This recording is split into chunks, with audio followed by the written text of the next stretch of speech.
All right. Hello and good morning and welcome back to the Compassion Project. I'm Dr. Danielle Lord, joined with my Compass co-host and friend, Michonne Garamani, a certified hypnotherapist and trauma coach. And we want to welcome you back to our emotional empowerment workshop. This is part two. This is a multi-part series. So if you've not watched part one, be sure and do that because that's a pretty interesting look at some of the macro environmental things that have affected us and caused emotional trauma in our lives. And so today we're going to be covering some of the physical symptoms that appear within us that we experience, among lots of other things as we continue along this journey and this path of emotional empowerment with Michonne. So for those of you who might be new or listening in for the first time, be sure and give us a like and subscribe to the channel so you can continue to get updates, particularly for our caregivers and clinicians who the Compass Project is really providing support for clinicians and caregivers, but we think there's probably enough good stuff in here for everyone. So with that, I'm going to turn it over to Michonne and let you completely inform us about everything that we need to know about experiencing our emotions. Well, thank you. And welcome to those that are joining us. Danielle and I have a heart space here that we invite you to join. We are on the journey of discovery for ourselves. And in that discovery, we have come across ways that we want to help bring relief into the public space and into the workspace, particularly caregivers. So thank you for joining us. Let's go ahead and dive in. This is part two. Here we go. The section that we're going to start with here is titled Learning Emotional States Through Body Posture. This is an interesting phenomenon that most of us are aware of, but oftentimes body posture can be pre-programmed, and that programming really can be really old. So sometimes the way our body moves or responds to emotional stress may or may not be in our awareness. So I want us to draw awareness to the way our body actually manifests the stressful or challenging emotional states. So we're looking at the ideas of how your hands may move. Sometimes we get, clenched fists, or we get real fidgety, right? Sometimes people pick. These are all kinds of signs that you're expressing an emotional energy. Eyes, sometimes our eyes dart, side glances, different ways that the eyes will show us that we're connected or not connected, or we start to feel disconnected in our emotional state. Making eye contact is an interesting phenomenon in today's world. It used to really be frowned upon to really have diverted gazes. And when we have these connections, eye contact is one of the formidable ways that even babies make use of connection to their caregivers. So it's kind of an ingrained, innate expression of an emotional state. But over time, and especially post-COVID, we have grown into somewhat more of a disconnected state. And sometimes eye contact is somewhat now shielded, or we divert eye gazes. So different things to think about. Now, Mm-hmm. doesn't mean that we're in the wrong for doing these things. Please know that there's no judgment here. It's just taking note of maybe how your body is responding in these emotional states. Okay, shoulder posture and tense shoulders, those kinds of things. A lot of us will manifest the body actually holding in that tension. And for me, Danielle, maybe you speak for yourself where you hold it. I hold it here and in my lower back. So those are where my body starts to show up. I definitely Um, hold it in my shoulders and my neck. Yeah, yeah, in your absolutely. neck. Yeah. Another one for me is jaw. So, even though I put this on the screen, this is because Michonne feels it. I have jaw tension, and because of that, I've needed some specific dental care over that. So, the jaw and feet, fidgety feet, tapping of the knee and the foot, right? That tapping. Um, but let's not forget that the mind and the body are connected through a very important nerve called the vagus nerve that innervates out of the brain into the body cavity. And so we get sensations of our emotional state manifesting in the gut. That could be um, slow digestion. That could be burping. That could be the need to go to the bathroom, right? There's all kinds of ways that the body will show up for you. So take inventory here on how your body may manifest its emotional state. And there's no right or wrong. It's just knowing what is normal for you and taking an inventory of that because it may be something that you want to work on. Um, when we talk about body posture, I want to talk a little bit about the yes postures that we communicate when we are in an interaction with someone or a connective state. Oftentimes, many of us have what we call friendly behaviors or yes behaviors. There's an openness to us. So I come in for a big hug, right? My arms are showing you this reach. I'm actually also too creating an extension of myself away from the core body and creating this open space to receive. That is the yes posture. So hands are open, my whole body presents opening, and believe it or not, even our eyes can manifest a welcoming. Some of us have these little wrinkle lines, smile lines, and whatnot. And so our face is showing that openness too. And there's often a congruency between these two parts, the face manifesting, our body manifesting similar things. It's hard to trick the face. You know, I like you when the whole face is saying, no, I don't, right? But the whole handshake is that. Yeah. And, we see these things where they may be in a misalignment, and that's okay. That's okay. We're just trying to grow an awareness here, right? Okay, look at the yes posture still. We're receiving. I move in, the chest is open. There's an opening in the heart space. And if you're a chakra person, that would be the heart chakra. And the beauty of an open space here and creates a welcoming and inviting posture. And people read those social cues. Those are your body's social cues. So a no posture. Danielle, you may be familiar with no postures in the corporate world. And when we interact Yes. with consumers or customers, right? I mean, all of us have some form of interaction. Either we've been on either side of that counter, if you will, right? As a consumer or the employee. But no postures are often given, how can I say, let me rephrase this. No postures are often withheld more than yes. We often, okay, how often does this happen to you guys? How you doing today? It's so nice to see you. How's it going? Oh, I'm fine. Fine, everything's fine. But nothing about that said I'm fine. Mm-hmm. Right? The body language isn't matching the words I'm fine. Mm-hmm. If you read the body posture on that, the signal really is no, right? The no posture. Hands are closed or maybe even kept close to the body.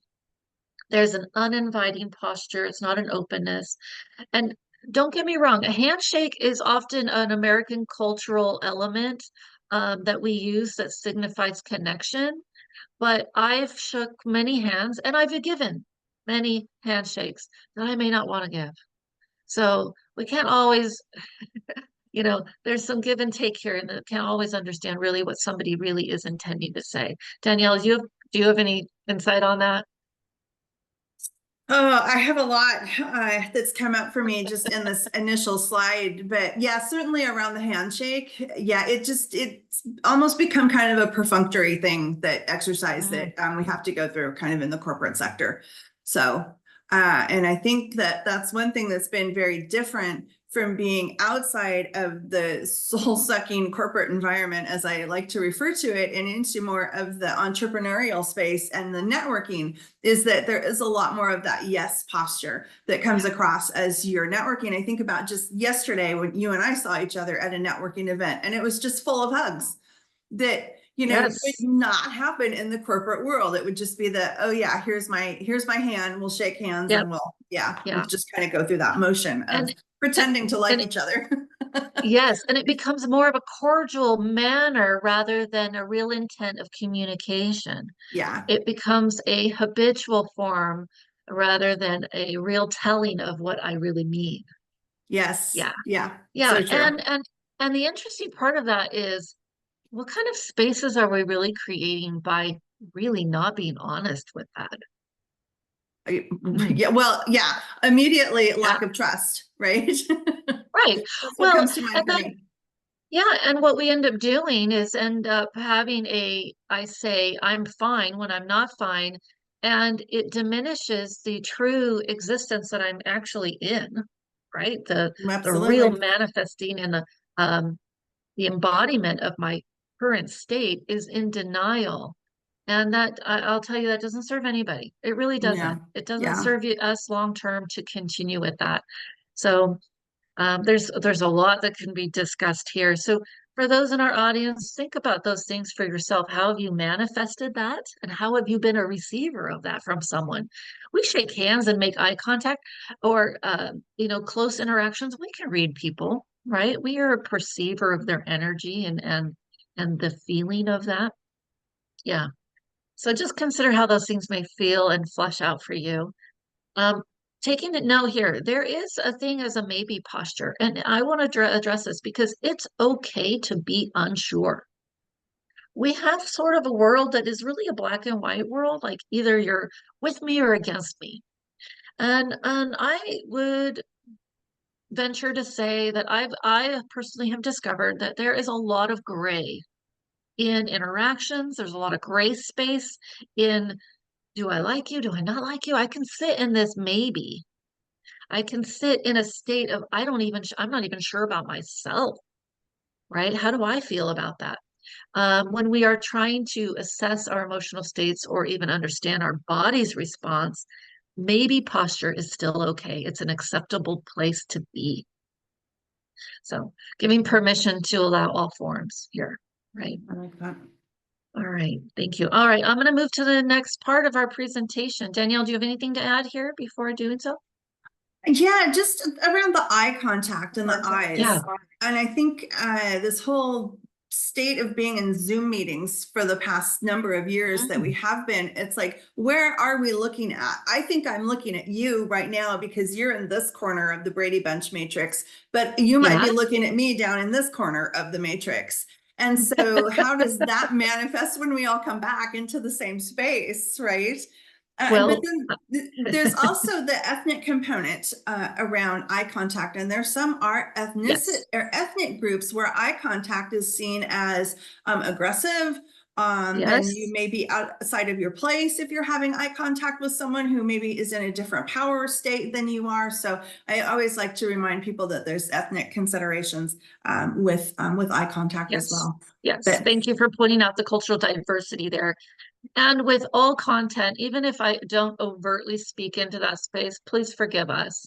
There really is a time frame that we're working on here, but it's not without consideration. And in fact, going forward, I will intently put that in as a feature to bring more of our community into this space that feel connected to that. So thank you, Danielle, for that. That is an important piece to really, really discuss. All right, on to our next piece here. Okay, this is a loaded topic in my world of trauma coaching. The shoulda, woulda, couldas. The shoulda, woulda, coulda this and that, and anything in between. But I think this is a real detrimental space to live. This does not give a compassionate, self-compassionate space to the lived experience of what was in the moment Mhm. and what we had to do. And it just, I want to just be cautious here that there is no shame here that we do employ a shoulda, woulda, coulda mindset.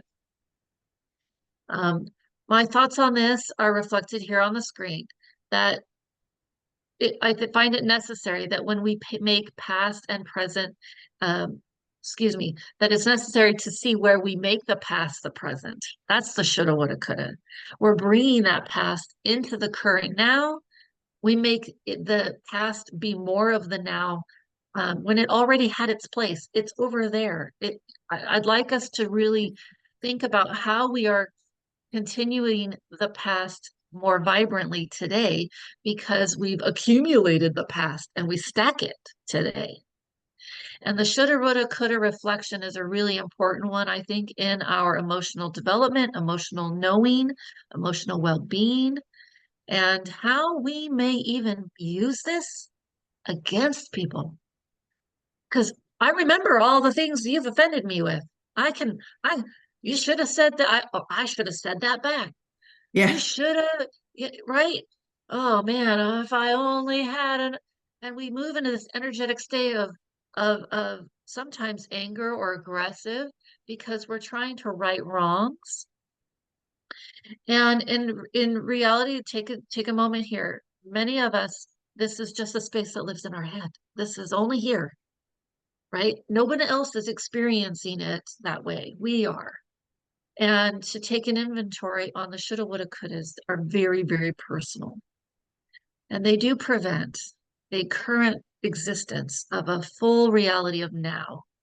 And it's not to say that our past can't be in our present because we are products of that past.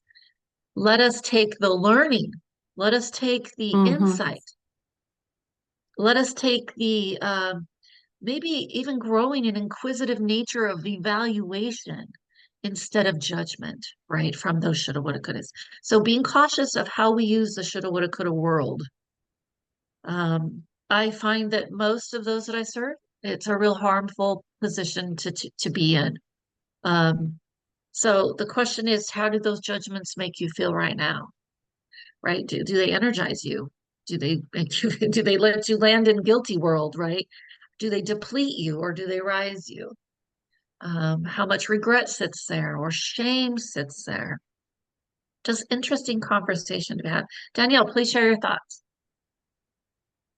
I think that this is something that, oh boy, I'm not going to be able to probably frame this in a way that's going to be really succinct, but I think this is one of our biggest blockers is living in the space of I should have done that, or I wish I could have made that decision. We are living, like you said, it's a moment in time and we're experiencing something that has never happened to us before, maybe, perhaps, and we're only responding with what we're given in the moment. So if Yeah, you go into a stress space, that fight or flight response, our reactions are going to be different than if we were fully capable and aware and prepared to do something. And I think that those, excuse me, living in the space of shoulda, woulda, coulda impacts our ability to move forward and it impacts our ability to forgive.